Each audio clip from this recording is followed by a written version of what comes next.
Hello, friends. Welcome to Creative Medicine. In this lecture, we will learn about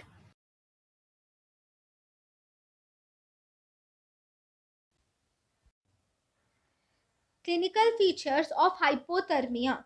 First, if there is hypothermia, that is, there is decreased body temperature to be less than 36.5 degrees Celsius, then there will be peripheral vasoconstriction in the child. This peripheral vasoconstriction will increase the metabolic requirement in the child, thus leading to hypoxia and hypoglycemia. So this will also result in metabolic acidosis.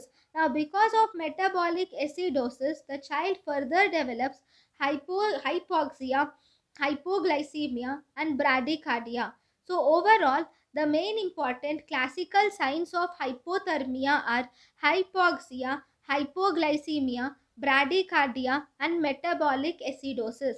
If these are undetected, then it might lead to death in the child.